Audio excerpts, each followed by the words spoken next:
What's up, everybody? How are you doing? I'm doing really well. I hope you all are too. I wanted to do another video today. First off, I want to say happy birthday, happy 24th birthday to my Caleb. I send him love and light no matter what he's up to or where we are in life. That never changes. The door might not be open, but I'll never stop loving him, and I pray every day that God doesn't give up on him either. So wanted to get that out of the way. February 3rd, he used to say his birthday is February 3rd. So whenever I hear that, whenever I see the date, that's what I hear in my head. It's February 3rd. So that's what day it is today. I wanted to talk about secret societies. I'm not so much a conspiracy theorist as some might say. I know when I went to see, have a mental health evaluation, I've said this in another video, but they tried to get me to talk about conspiracies, and the guy was talking about how the government could try to kill him and no one would ever know about it. And I was like, dude, you're not going to get me to talk about that, because first of all, I don't even care.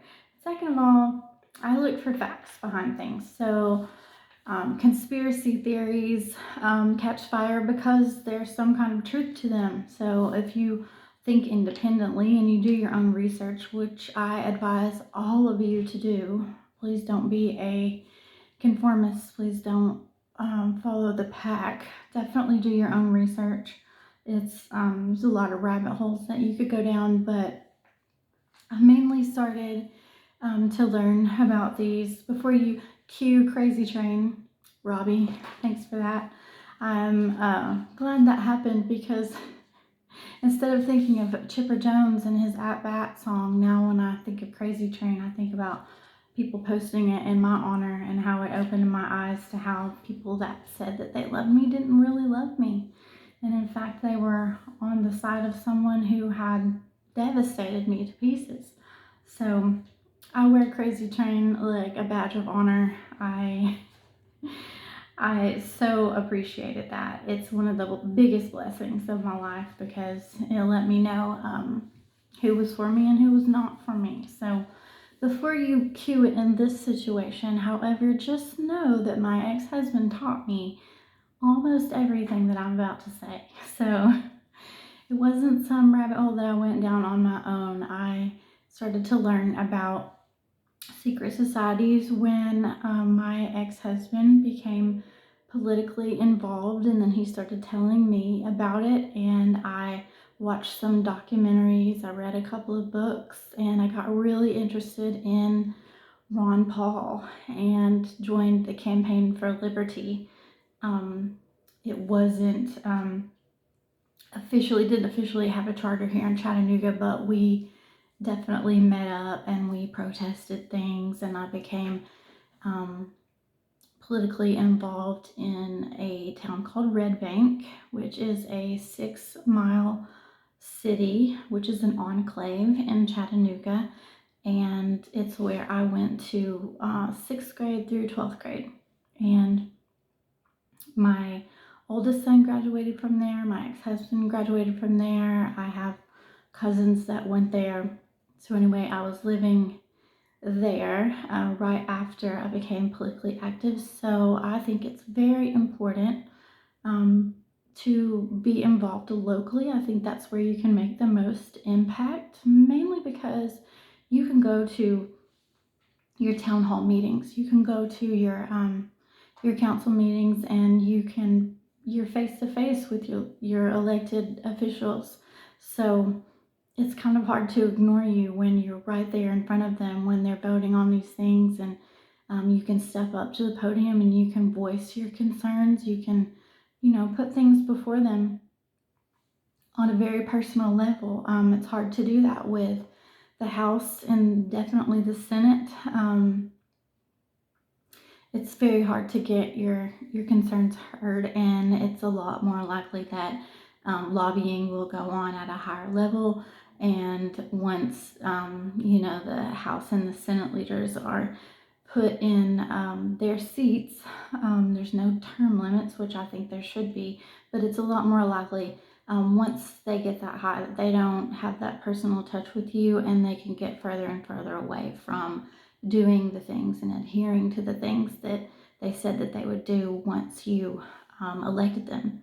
So yeah, it's a lot easier to make changes on a local level, and that way you can stay personally involved with where your taxes go and the decisions that are made in the city. Now, Red Bank, with it being close to my heart because it's my alma mater, they also, at the time that I became politically active, had a lot of traffic cameras, which were handing out an abundance of tickets that do not get reported on your driver's license record, your driving record.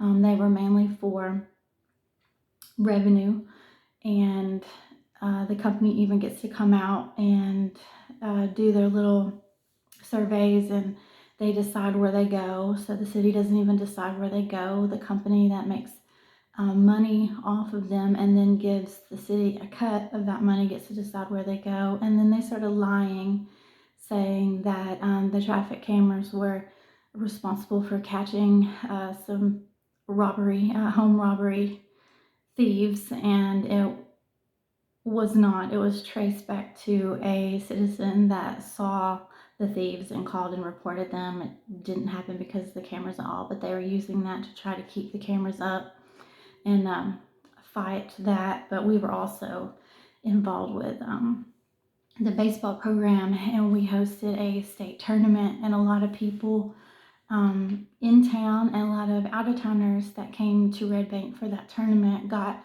frivolous tickets for just being slightly over the line or rolling stops, or just having, in a 6 mile city, there's only so many red lights and intersections. So we had vans with traffic cameras. We had them posted up at the red lights.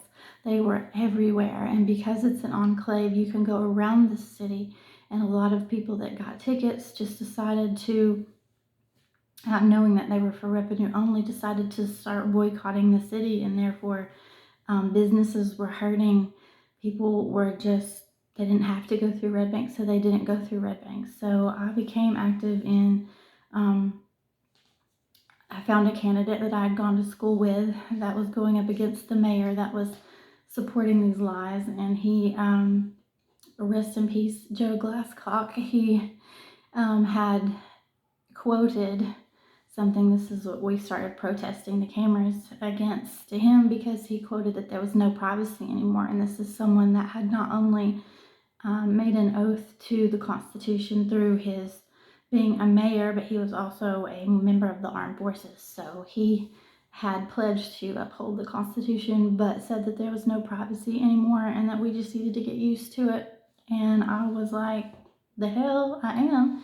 So we protested them, and then come time for the election, someone that I went to school with decided to run, and he ran on the basis of getting those down. And I wrote many, many letters to our online newspaper called the Chattanoogan.com. So if you go to Chattanoogan.com and you search Carrie McGaffick, you will find lots of times that I opened my mouth on there. It's funny how it's supported, and I'm not called crazy when I support, the town that I love against injustices or people or certain things around town, businesses that are not doing the right thing. But when I want to call out injustices that happen to me personally, and people don't want to be, first of all, if you don't want me to tell the truth about you, then you should act like you should have had better behavior. I'm not lying on anyone, but if I choose to stand up for injustice done to myself, then I'm crazy. You have to get in front of that and knock it down by trying to discredit me however you can. So it goes, I'm favored. I'm favored for being a mouthpiece and being politically active and protesting when it suits a town or someone running for mayor or standing up for what's right, having to do with citizens of the town and patronage of businesses and stuff like that. But if it comes to my own life, then I just need to shut up. I just need to shrivel up and go into a corner and die and not be heard from again. But it doesn't work that way. I'm going to do it for myself where I haven't in the past and I should have. The same as I have for other causes that have been near and dear to me, and I knew that something wrong was going on. I should have been doing it for myself first before I did it for anybody else, but that's not the path that life took me down. So, Campaign for Liberty, Ron Paul was a big thing because I've been involved with healthcare and doing medical billing for years and years, and Ron Paul was a doctor. He is a doctor. And he would speak out about how we didn't really need to have insurance, that it's just a huge money-making industry, and it is, and you don't get to make the decisions. You have to pay the premiums and your monthly amount, your deductibles, your co-insurances, all of that stuff. You have to pay into Medicare, but you don't get to make any of the decisions. They can easily tell you no, that they're not going to cover what a doctor has said is medically necessary for you, and I've had to prove that many times being a medical biller. So I really put stock in Ron Paul because of his medical degree and things that he was speaking out about. A lot of the things he talked about was exposing the CIA. Went to a seminar that his son Rand Paul held in Nashville and learned how to network with like-minded groups. So Campaign for Liberty didn't necessarily share, the exact same ideas and ways that we wanted to change things with other groups. But if it was close enough, then you needed to put your differences aside, because then you could support a candidate or a cause in greater numbers. So they taught you how to network with that. So I have met Rand Paul, but and I've seen Ron Paul speak in person in Atlanta, but we didn't meet him. We just were in the same room with him when he gave his speech, and that was nice. But I read a couple of his books. He got me involved with, just opening my eyes to things that were going on in America. And a lot of people started suggesting different, that were supporting him, suggesting different documentaries. So I've watched so many documentaries. So going into that world led me to Alex Jones, watching his documentary on the Bohemian Grove, also learning about Gerald Celente. He definitely knows a lot about these secret societies and the groups, and they will infiltrate their meetings.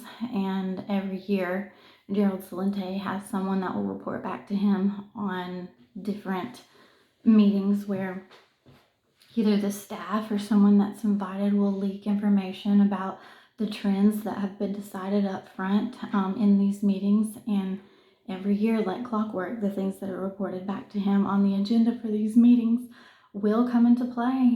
Gas prices will rise.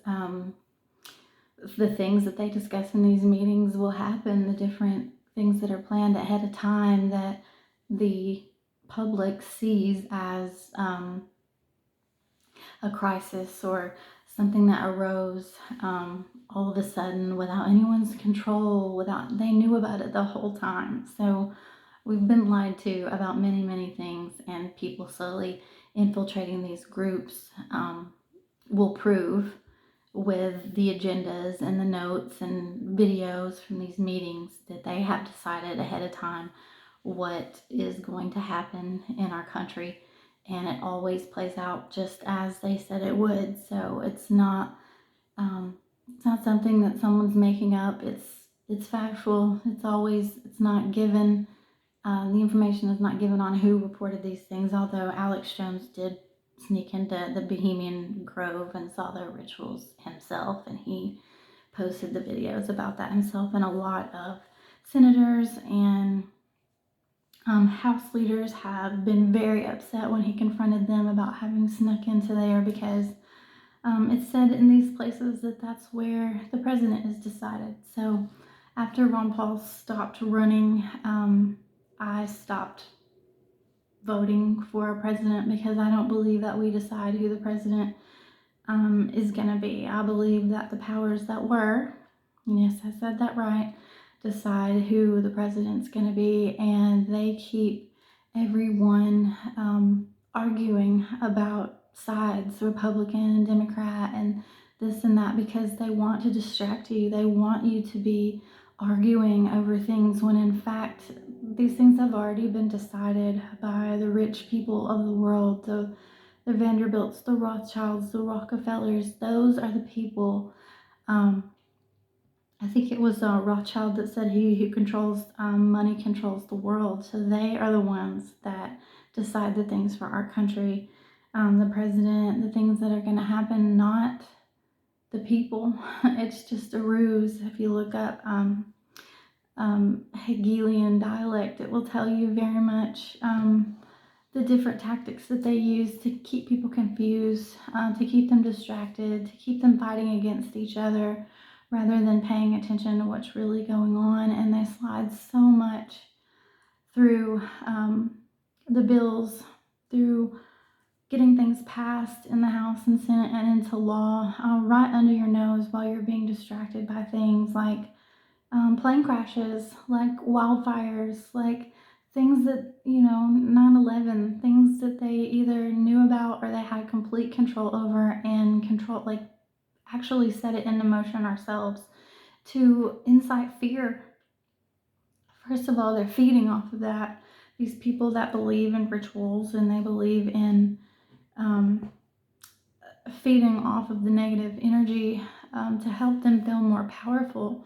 They will incite fear. They will make you scared, because if you're scared, then you will hand away all of your rights freely. That's the whole Patriot Act, and it has been re-upped time and time again. And when people start to really, we haven't had a crisis in a while, they'll start to think, well, do we really need that still? And then something else will happen, or they will disguise it and attach the Patriot Act to something that really needs to be passed, like education funding or some kind of bailout, and they will re-up it again without letting you know that it was attached to another bill. So all kinds of things happen right under your nose, where you're lied to every single day. All kinds of crises are created right under your nose without, you're just so concerned about helping the people, that the tragedy, who would really do that on purpose? Population control is a very real thing. Rituals and sacrifices are very real things, and these people in power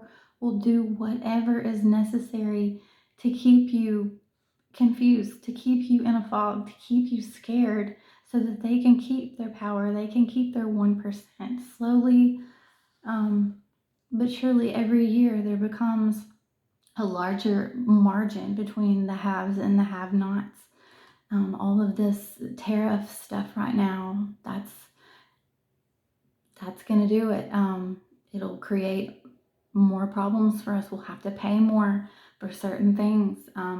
You think the rich people are going to have a problem with that? No. Who is it going to hit? There's no like middle class anymore. It's either you're down low or you're way up high. There's no middle anymore. And that's the way that they want it, so that they can maintain control and keep the lower half working so hard to maintain their lifestyle, to keep food in the house, to keep their power on. Always, like when I was first single and got possession of my house after my divorce, I had to work 2 jobs for 2 years. And after that, when I finally got the opportunity to not work 2 jobs and make as much money at one rather than have 2, I had to work 14, 15, 16, sometimes 17 hours a day, and still, do cakes on the side to make enough money. And even still, I would have to borrow money from my uncle to make ends meet. That's the way they want it. That keeps you in a low vibration.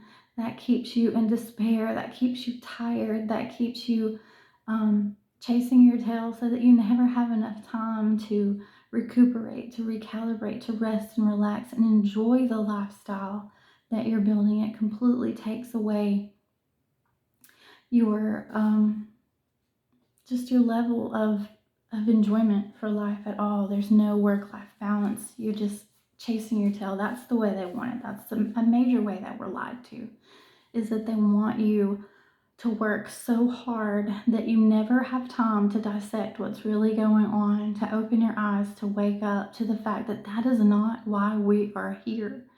We are not put on this earth to work our fingers to the bone. We are here to love, and we are here to learn lessons. We are here to uplift each other and raise the vibrations of the earth. But if they keep you in that low vibrational state, in that chasing your tail, no enjoyment out of life state, you are never, ever going to wake up, ever. So I'm going to talk a little bit about the Illuminati. The first rule of the Illuminati, and anybody that's been invited into it, is to convince others that it doesn't exist. That is the number one rule. There's a man, his name is Adam, I have it written down, Weishaupt, and he was the founder of the Illuminati. They're obsessed with secrecy and games, and they abuse secret societies. So even people in secret societies are being manipulated because they know that these men and women, sometimes they desire status, wealth, and power. They seek out the human weaknesses in that and offer them things, access to secrets, make them think that things are more mystical than they are, and revealing more and more at a deeper level, making you work harder and harder at that, having gatekeepers that won't allow you in unless you do this or you do that for them. That's where the offerings and the sacrifices come into play. And then they have you, if you've done something for them that was illegal or something that proves your loyalty, then they have their claws in you. And if you decide to leave at any moment, well, they have that on you to hold over your head. They have that to expose you by. A lot of them will require you to do bisexual things to participate in the down low stuff. So they know if you have a family or you're not living out of the closet, then they can out you at any moment and ruin your reputation. If you try and say, reveal the things that are hidden in that group, then you automatically become a targeted individual. They try to discredit you however they can. You will have so much stacked against you as far as controversy and smear campaigns and things like that, that you won't be able to see the light of day. You will just be begging for mercy and either end yourself or shut up or go back to them and keep doing what you were doing and not rock the boat or tell any of their secrets or any of their nefarious things that are on their agenda. So this Adam guy, head of the Illuminati, he decided to use Freemasonry as like the grassroots of this, so that there would be networks involved. It's one of the lower levels, and he did this because it was already an existing secret society, and it was a cover for the new one that he wanted to build, the Illuminati. The public is accustomed to it already. It expects little from it, and it takes little notice of it. So whether you want to call it, Masons, whether you want to call it a cult, whether you want to call it a secret society, whether you want to call it, the Knights of the Templar, what the Scottish Rites, the Eastern Stars, there's Skull and Bones, whether you want to call it a fraternal order. I think fraternities is a breeding ground for Masonic orders. It gets you conditioned to secrecy, to paying dues, to the loyalty, to the brotherhood.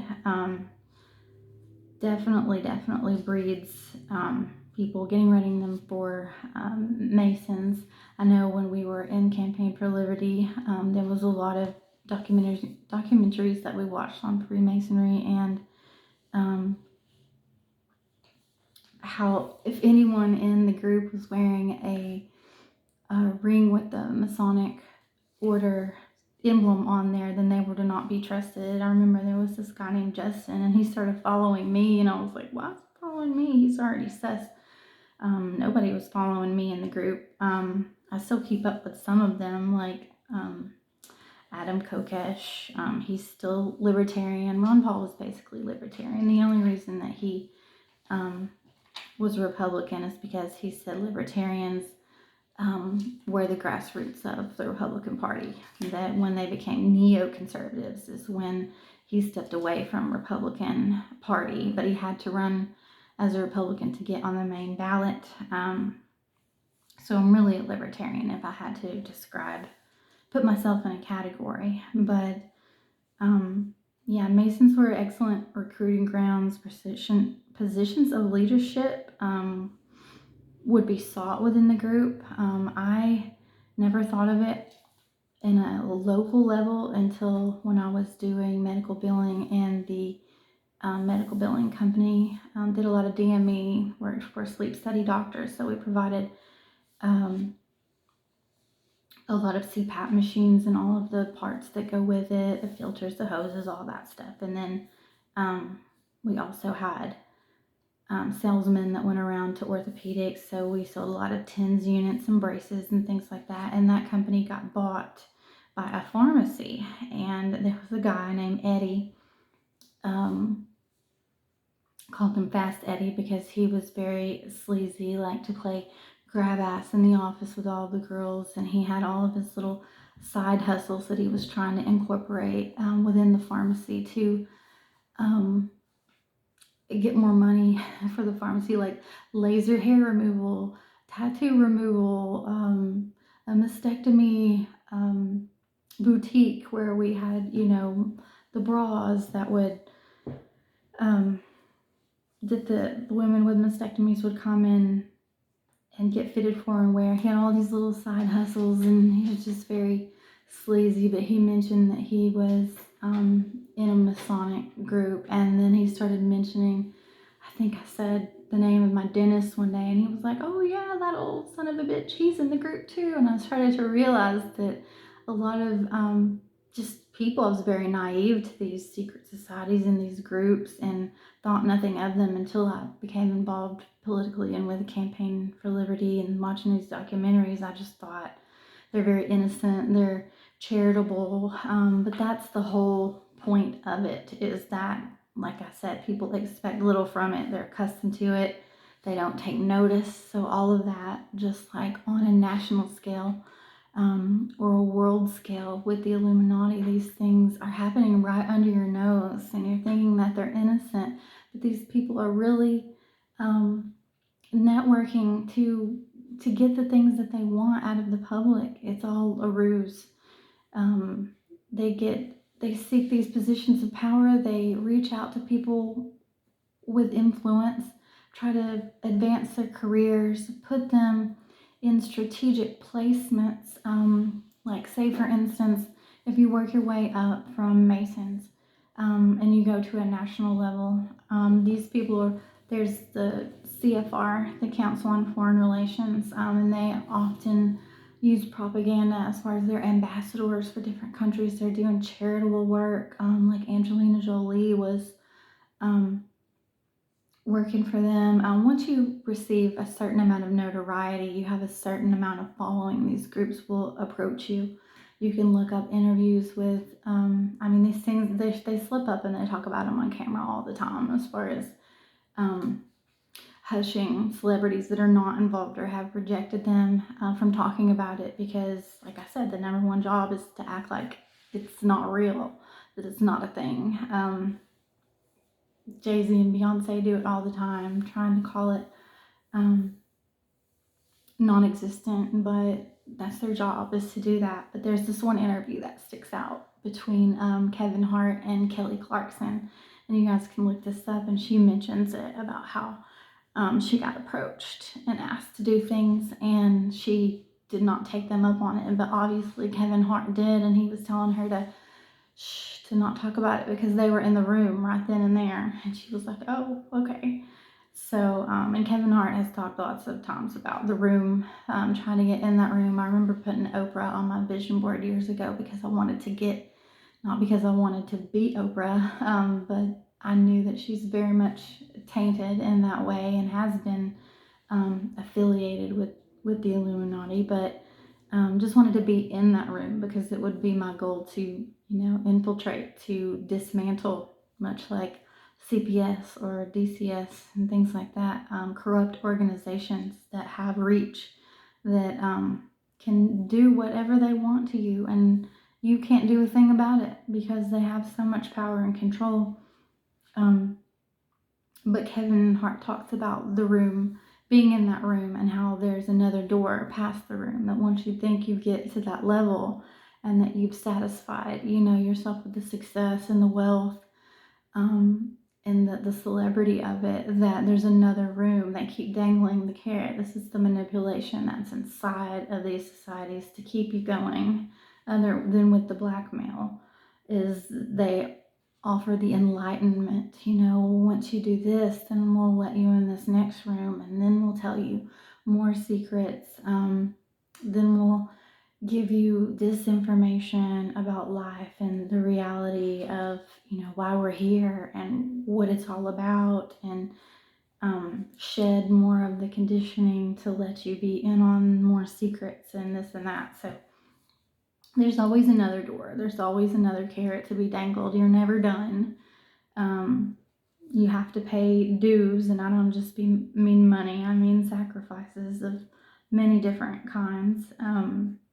So yeah, it's definitely a thing to look out for. And so if you're working on Council on Foreign Relations, when I was politically active and people weren't aware of how these groups are in power and how they work, how the networks are created to control every aspect, that was one of the things that I would use as a point of a jump off point to bring people's heads out of the sand, was to talk about the CFR and the Bilderberg Group, which is above that. A lot of times these elected officials will meet behind closed doors with unelected officials, which is very much against the law.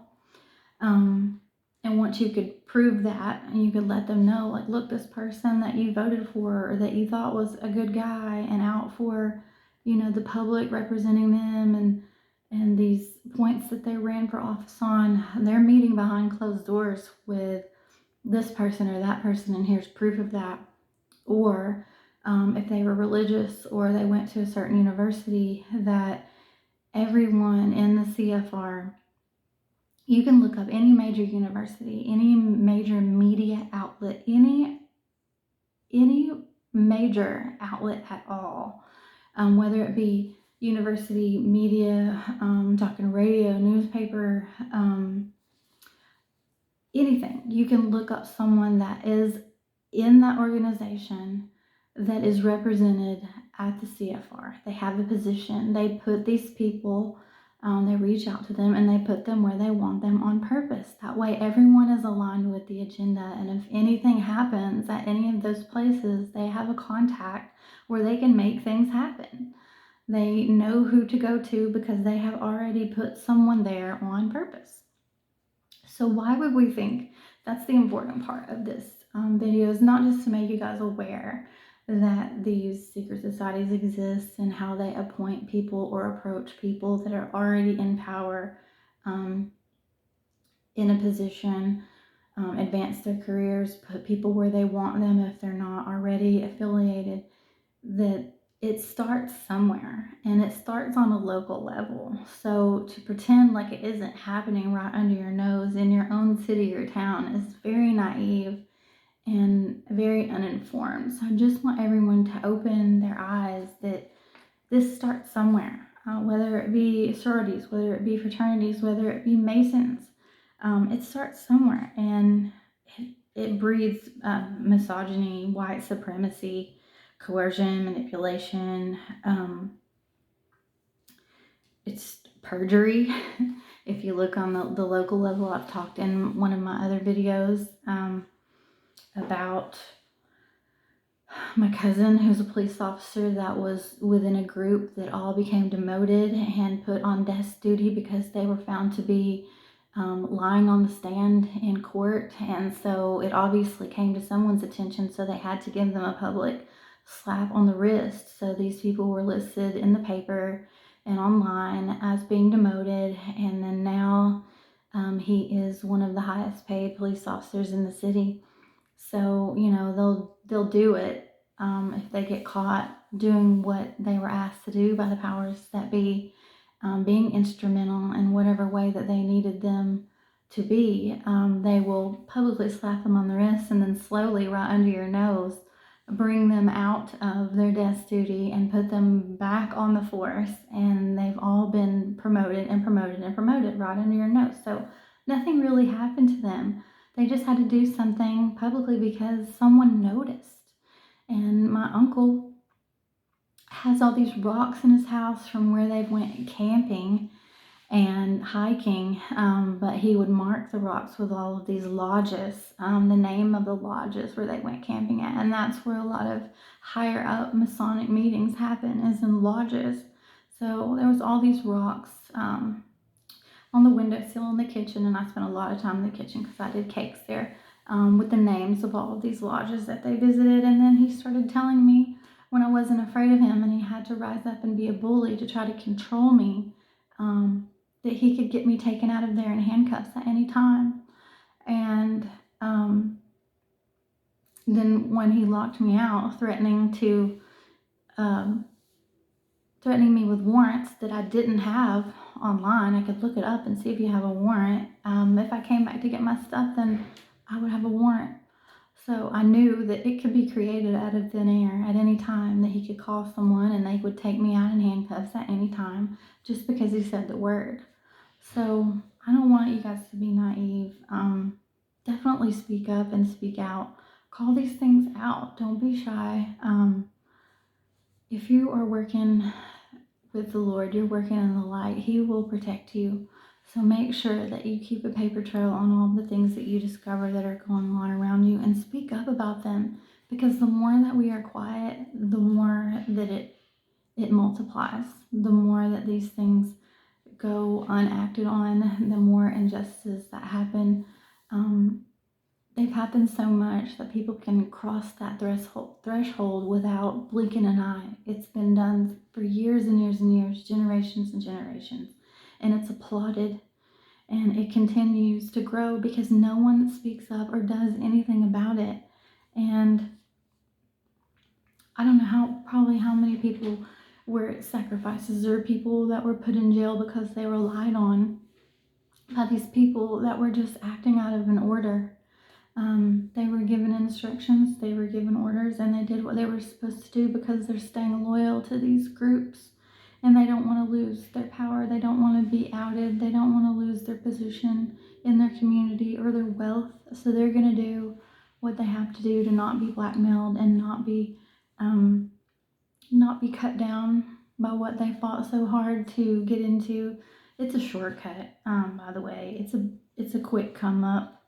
So, they have all their little meetings and they decide all of these things. I remember when I wasn't politically active, they would talk about being put on watch lists. If you spoke up and you were too loud about things that the powers that be were deciding what they were doing under your nose, then you were automatically on a watch list, and they could put you on a no-fly list and all these things. So if they could do that on a national level, don't be so naive to think that it's not being done on a smaller level. It has to start somewhere. These people have to train. They have to have control of the masses on a national level, on a global level, and on a local level. So if you start looking into these things, and I highly, highly suggest that you do, just so that you're aware. Even if it hasn't happened to you, know that the possibility is there, and there's already people in place to handle that if the word is said and the order is given. A lot of times it's a double-sided coin. They'll present themselves as being church-going people, but yet they'll meet on Friday nights and do this stuff. They'll go to lodges and they'll go to camping retreats and do these things and act all innocent about it, but it's not innocent at all. They're taking advantage, and they can be very malicious and very harmful. A lot of times in my position, I met, the goals that I was supposed to meet for this or that, and then the goal was moved every time. Every time I reached a milestone, something that I was supposed to achieve by this date, every time I met it, the goal was moved. So the cards are stacked against you if they want them to be. If you are targeted, if the order has been given, there's someone in place to handle you at every point that you reach, and it will be moved, and the agenda will be carried out no matter what. So that's why you need to stay close to God and be in prayer, because He is the only one. He is the ultimate decider when this is much, much bigger than you.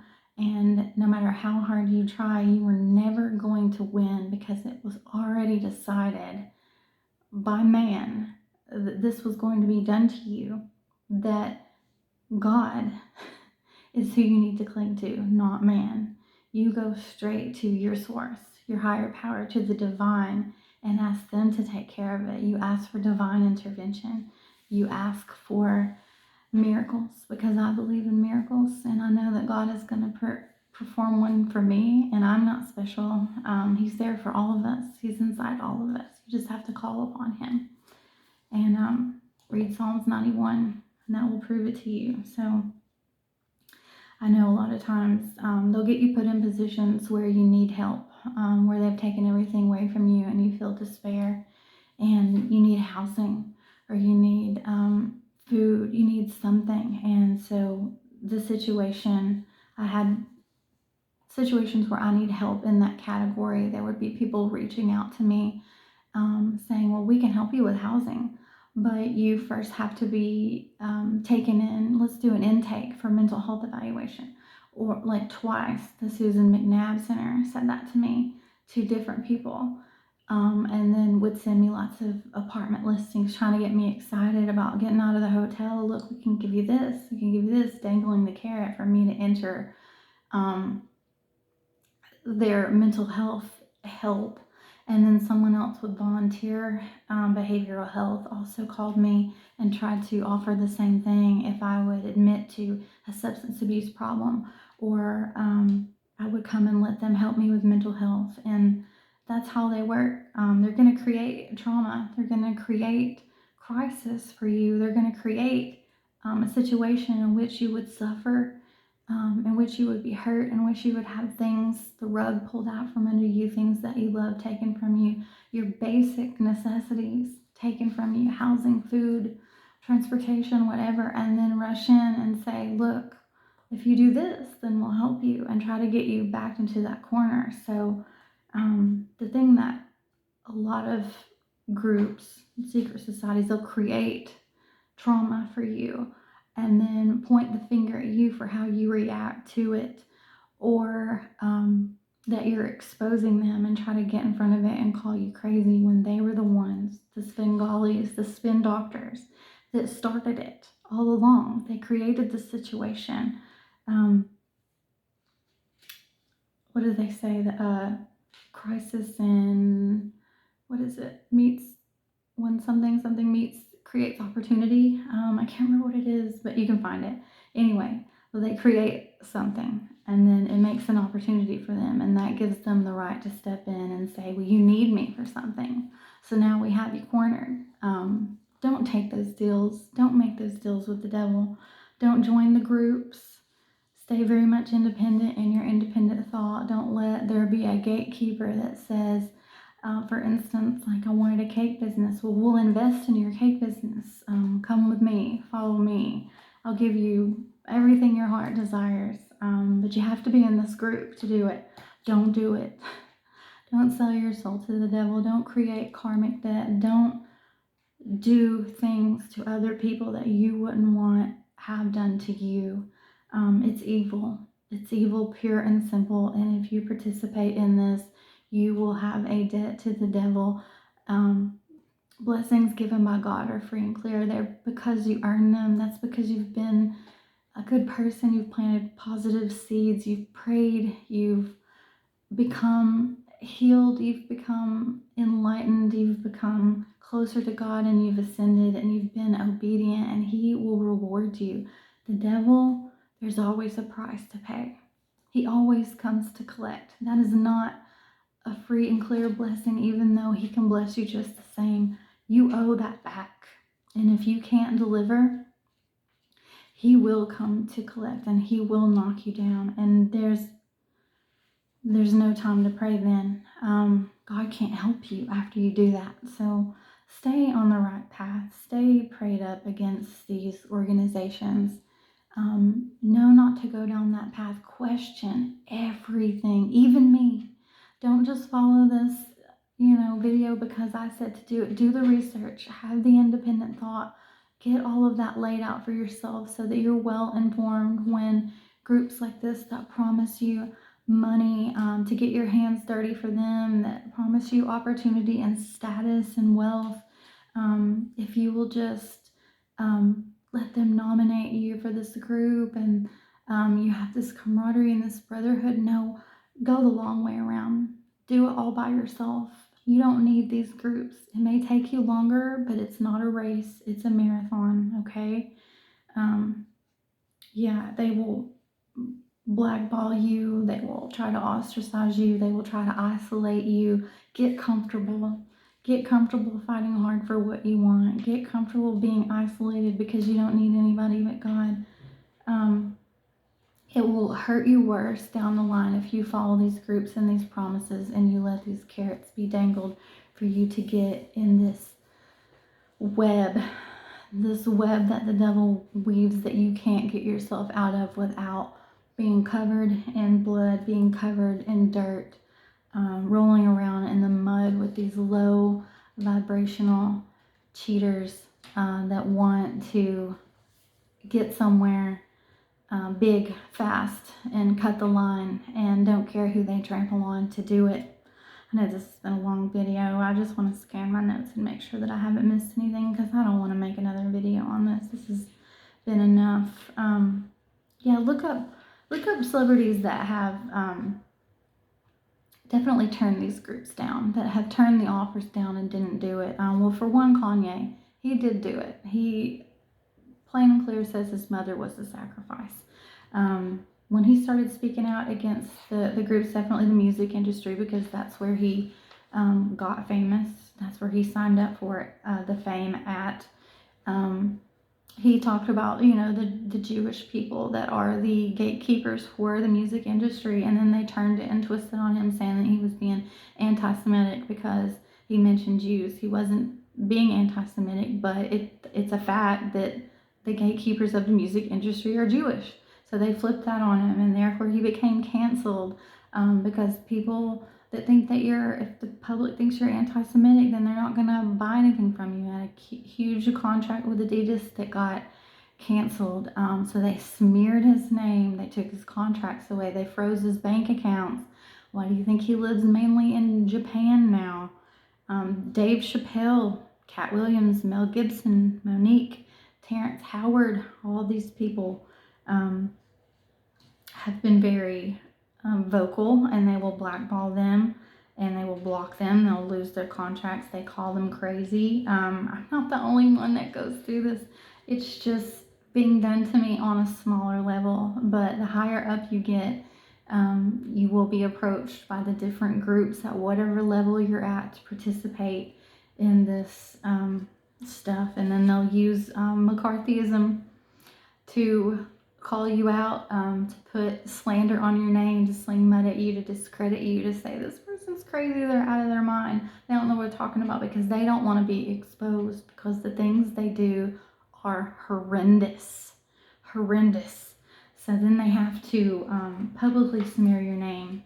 They have to get in front of it. They have to, because they don't want to lose the good thing that they got going, and it's much, much bigger than the 1 to 3 dozen people that speak out against it.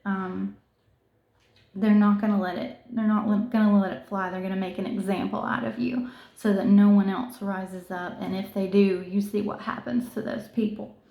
Sorry this has been so long. It's just something that's near and dear to my heart, and it can't go on without being recognized on my channel, because this has had a lot to do with my story, and I want to tell you guys what not to do and how to keep this from happening to you. And if it does, please speak out. Do your research and speak out. I will stand out here by myself. I will die on this hill if I have to, but God decides when I go. And if He has tapped me in and He has said to be vocal about this, I will. I saw a video the other day from Tabitha Brown that said, finish what you started. And damn it, I'm going to. I love you. God loves you. You're never alone.